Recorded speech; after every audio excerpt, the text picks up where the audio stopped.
vidéo pour parler d'immobilier, pour répondre à un commentaire où on me dit « T'arrives à trouver des apparts à 37 000 alors que dans ma ville, c'est 8 000 au mètre carré.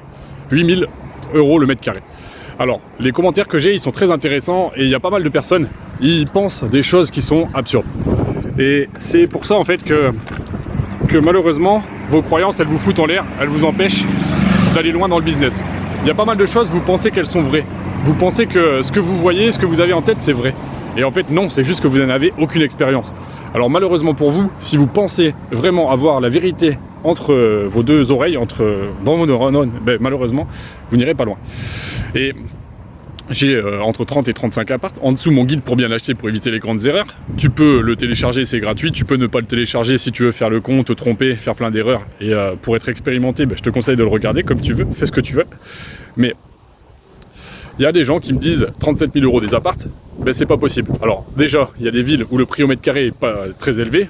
Tous les villes ne s'appellent pas Paris, tous les villes ne s'appellent pas Toulouse avec du 4-5 000 € le mètre carré, tous les villes ne s'appellent pas Lyon. Donc oui, il y a plein d'autres villes où les prix au mètre carré sont pas très élevés, il y en a plein. Il y a aussi des villages, bon moi j'investis pas dans les villages, mais j'ai une ville où le prix est pas cher. Et c'est pas parce que moi je trouve des apparts à 37 000 € pour des 41 mètres carrés, plus un petit rez-de-chaussée, une genre de petite sudette en rez-de-chaussée, que toi tu vas les trouver. Parce que faut savoir que j'ai de l'expérience, j'ai beaucoup d'expérience. Et tu sais, j'ai des gens que je connais, pour le même montant, j'ai entre 30 et 34 apparts en fonction des divisions que la mairie m'autorise. Si la mairie ne m'autorise pas des divisions sur certains biens, bah, j'en ai que 30 en gros. Et si elle me les autorise, j'en ai plus. Mais il faut savoir que j'ai des gens, pour le même montant que de tous mes achats, eh ben, ils en ont seulement 3. Donc c'est pas parce que toi tu connais rien, c'est pas parce que ce que tu crois c'est vrai. C'est pas parce que tu crois que c'est pas possible que c'est vrai. Et c'est ça qui fait que nous les gens qui s'en sortent bien, nous les gens qui ont des bons revenus immobiliers, c'est parce qu'il y a plein de gens en fait qui vont acheter trop cher, que par exemple on peut faire des achats-reventes et vous revendre trop cher les biens. Il y a des gens qui vont acheter beaucoup plus cher que le prix auquel on le trouve, auquel on fait nos affaires. Donc c'est génial, c'est qu'il y a différentes personnes. Il y a des gens, ils pensent qu'on a des apparts, ils vont acheter les mêmes apparts de 40 mètres carrés pour 80-90 000. Il y en a plein. Il y a plein de gens que je connais, ils vont acheter un 40 mètres carrés, 90 000 €, et pourtant ils auraient pu l'acheter beaucoup moins cher. Il y a plein de gens.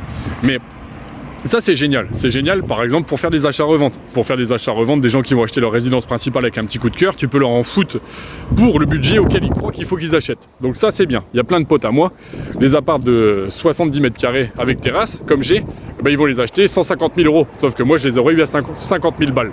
Donc c'est hyper intéressant que tout le monde ne soit pas formé au marché. Et un investisseur, lui, il va forcément être formé au marché immobilier parce que ce qu'il veut, c'est être le moins cher possible au mètre carré et louer le plus cher possible. En tout cas, moi, je cherche pas forcément à louer le plus cher possible, je cherche juste à être rentable. Mais je préfère louer rapidement mes biens et pas forcément le plus cher possible, mais les louer, remplir et ensuite acheter pas trop cher et dégager du cash flow. Mais je cherche pas forcément à être le plus élevé en termes de prix. Ça, c'est vraiment pas ma stratégie, je m'en fous complet. Mais moi, ce qui m'intéresse, c'est d'acheter pas très cher. Et globalement, j'ai répondu à ce commentaire. Et oui, il y a plein de villes qui sont pas chères au mètre carré. Donc c'est déjà ce qu'il faut que tu cherches si tu veux de la rentabilité. C'est hyper important. C'est la base en fait pour se dégager du cash flow et être rentier maintenant. T'empruntes sur 20 ans pour des biens qui se payent sur 10 ans. Donc là, au moins, tu es tranquille, tu as de la marge. T'empruntes sur 20 ans pour des biens qui se payent parfois en 4 ou 5 ans. Ben, moi et mes potes, on le fait régulièrement d'acheter des biens qui se payent en 4 ou 5 ans. Et on achète avec des crédits 20 ans, donc on se dégage beaucoup de marge. Ça, on le fait régulièrement. Mes potes avec qui j'étais en voyage ou moi, ben, c'est ce qu'on fait régulièrement. Et on arrive à dégager des grosses marges parce qu'on connaît les travaux, on connaît les divisions, on connaît comment acheter, on sait plein de choses qu'au début, quand tu débutes, tu ne sais pas. Et trouver des biens rentables, on sait le faire tout le temps, on sait le faire chaque année. On arrive, c'est pas un coup de chance qu'on a eu, on arrive à le faire régulièrement. On connaît des techniques, on connaît des méthodes, on connaît nos biens, on connaît quand on va visiter, on sait déjà, oui c'est bon, non c'est pas bon. On sait déjà quoi penser. Et parfois c'est un peu moins bon, du coup on négocie, ou parfois on se dit oh allez, c'est pas le meilleur truc, mais j'y vais quand même parce que de toute façon je peux remprunter, j'ai le cash, etc. Et on se dit au moins ça me fera quand même avancer, même s'il y a mieux. Ça arrive. Mais globalement c'est tout ce que je voulais te dire par rapport à ça. Et tu ne vas pas l'apprendre du jour au lendemain, mais pour l'apprendre, il va falloir que tu commences, que tu débutes. Et ça, débuter, je l'ai fait en 2018. Là où toi, tu n'as peut-être jamais débuté alors que tu aurais pu le faire en 2018, tu aurais peut-être pu le faire en 2015. Peut-être que tu es beaucoup plus vieux que moi et que tu aurais pu le faire il y a longtemps.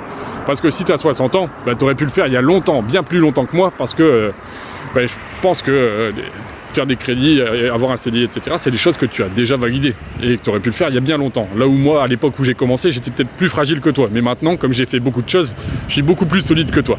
Donc par rapport aux gens qui commentent, c'est malheureux pour vous, mais vous vous trompez tellement. Quand vous commentez, il y a tellement de choses que vous pensez dans vos commentaires. On voit les gens qui connaissent rien et qui sont loin d'avoir initié une action, qui sont loin d'avoir débuté un investissement. On le reconnaît, on se dit mais ça c'est un gars, il a jamais rien fait de sa vie, il a jamais commencé de sa vie. Enfin, on le voit dans vos commentaires. Et nous, on connaît les choses, on les a vécues, on sait en quoi ça correspond, tu vois. Donc c'est génial pour nous parce que moins il y a de gens qui sont formés et plus on peut se débrouiller, plus on en a pour nous, entre guillemets. Sachant que bon, on peut pas non plus tout acheter. Mais globalement, mon guide pour bien acheter, il est offert en description. Ma formation pour faire l'électricité soi-même en description. Toutes mes autres formations en description. Prends soin de toi, n'hésite pas à me dire qu'est-ce que tu veux comme vidéo, comme formation. N'hésite pas à commenter, c'est hyper intéressant. Et je te souhaite le meilleur.